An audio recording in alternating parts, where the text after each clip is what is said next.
abaya hawa, siya awasay, ang may likha ng ating buhay, abaya hawa. Bawak wartawak, good morning to everyone of us.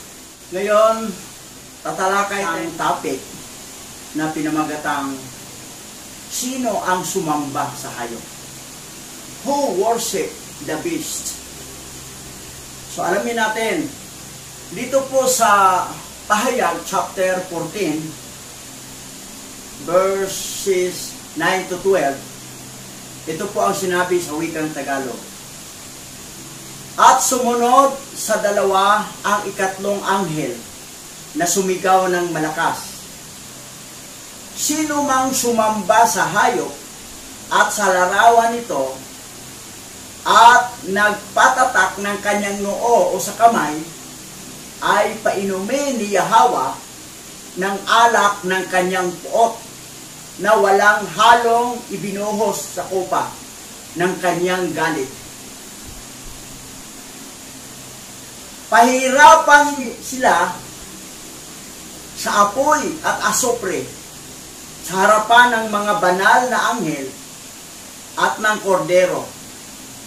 Ang usok mula sa apoy na nagpapahirap sa kanila ay mag-aalab magpakailanman.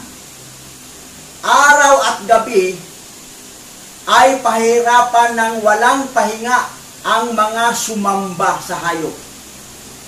At sa kanyang larawan ay ang mga natatakan sa kanyang pangalan. Kailangan magpakatatag ang mga hinirang ni Yahweh, ang mga sumusunod sa utos at nanatili sa panampalataya kay Yahweh Shai. Yahweh Shai ang nakasulat sa original Bible. Yahweh ang nakasulat sa original Bible. Hindi Yahweh, hindi Jehovah. Yahweh Shai, hindi Jesus Christ. Yahweh Shai.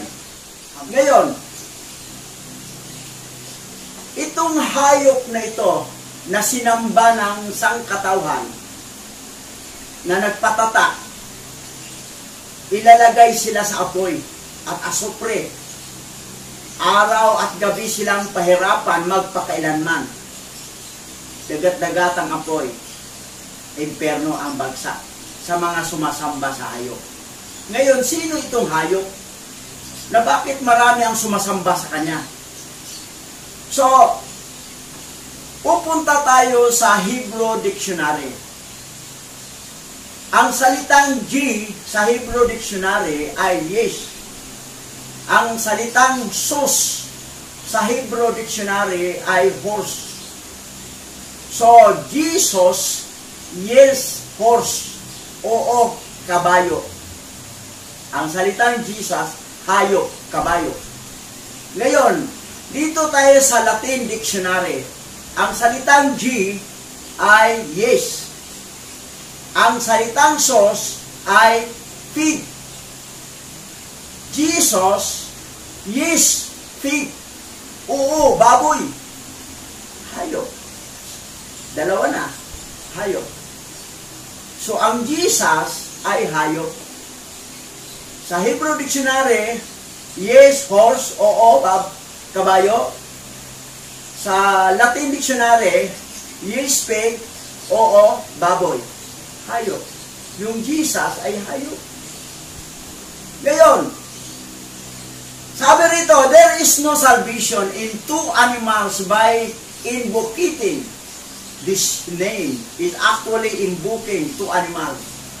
Walang kaligtasan sa dalawang hayop na sa pamamagitan ng pagtawag sa pangalan. Ito ay aktual na pagtawag sa dalawang hayop. Pag sabing Jesus, Jesus, dalawang hayop na ang tinawag doon. Yes, baboy. Yes, kabayo. Ngayon, dito tayo sa National Geographic. Ang sabi ng National Geographic, ang Jesus Christ ay lizard, na sa Tagalog, butiki. So, dito sa Sinali natin sa wikang Tagalog, sabi ng National Geographic. Ang basilicus ay isang genus na malaking kuritap hanip, botiki, na karaniwang kilala bilang basilic, na katutubong sa Timog Mexico, gitnang Amerika, at sa Hilagang Timog Amerika. Ang genus ay naglalaman ng 4 na uri ng hayop na karaniwang kilala bilang Jesus Christ botiki. Ang simpleng Jesus botiki dahil sa kanyang kakayahang tumakbo sa tubig na makabuluhang distansya bago lumubog. Sabi na ng National Geographic, ang Jesus Christ ay botiki, hayop. Ngayon, siya din ay isda, si dagon. Another, pang-4 na hayop, si dagon. Hayop, isda, fish, Jesus fish. Ngayon, ang dagon noon, ano na ang tawag ngayong bago? Dragon. Dragon, si dagon. Jesus fish, si Jesus na isda. Who worship the beast? Sino ang sumamba sa hayop? O sino ang mga sumamba sa hayop? Ang Jesus Christ ay kabayo, ay baboy, ay butiki, ay isda. Sino ang hayop? Siya si Jesus Christ. Nako, ang dami pa namang sumamba kay Jesus Christ. Almost 90% worldwide naniniwala kay Jesus Christ na tagapagligtas. Hindi kayo dadalhin sa langit. Sa impyerno ang nabanggit doon sa Revelation. Nakakaawa. Ngayon, dito sa Revelation chapter 20 verse 4, sa wikang Tagalog, at nakakita ako ng mga trono at ang mga nakaupo doon ay binigyan ng karapatang humatol. Nakita ko rin ang mga kaluluwa ng mga pinunggutan ng ulo dahil sa pagpatutuo tungkol kay Hamasyaya at sa pagpahayag ng salita ni Yahweh. Hindi sila sumamba sa hayop, ni sa larawan nito, ni tumanggap man ng tatak ng hayop o sa kanilang noo o sa kamay. Binuhay sila upang magharing kasama ni Mashiach Yahweh sa loob ng 1,000 taon. Yung mga hindi sumamba kay Jesus Christ ay bubuhayin at kasama ni Mashiach Yahweh na maghari sa loob ng 1,000 taon. In the millennial kingdom. Yan po ang nakasulat. Revelation chapter 20 verse 4. Ngayon, dito sa mga gawa, chapter 16. Sila, verse 30, sila ay inilabas niya at sinabi, mga adawan, ano po ang dapat kong gawin upang ako'y maligtas? May tanong. Doon sa yung isang Philippian jailer, tinanong ang mga apostol, sila si Paul at saka si Silas. Sumagot naman sila, sumampalataya ka sa Adonai Yahweh at maliligtas ka, ikaw at ang iyong sambayanan. Kung gusto mo maligtas, katulad ng Philippian jailer, nagtanong kay Apostol Paul at kay Silas, sumampalataya po dapat tayo kay Mashiach Yahweh. Adonai Mashiach Yahweh.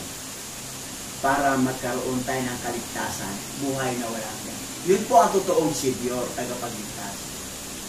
2 Corinthians chapter 6, verse 2. Sapagkat sinabi niya, sa kaukulang panahon ay pinakinggan kita.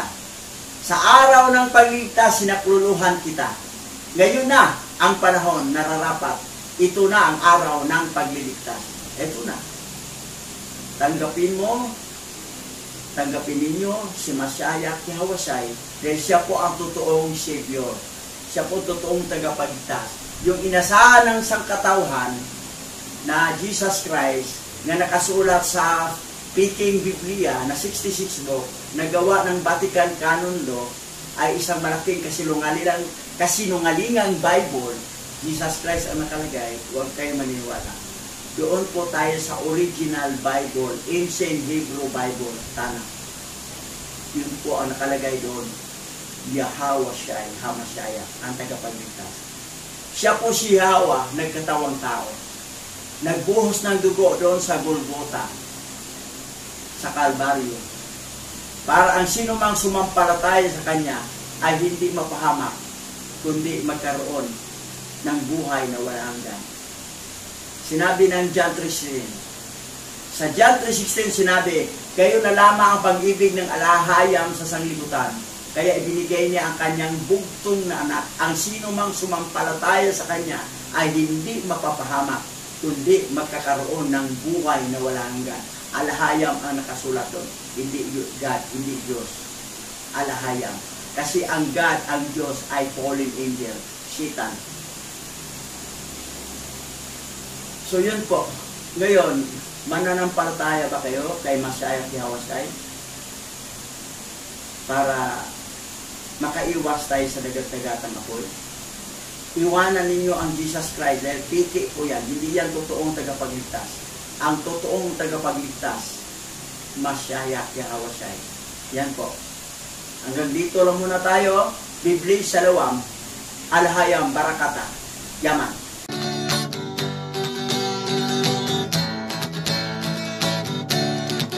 Abaya Hawa, Isaya Hawasay, ang may likha ng ating buhay. Abaya Hawa.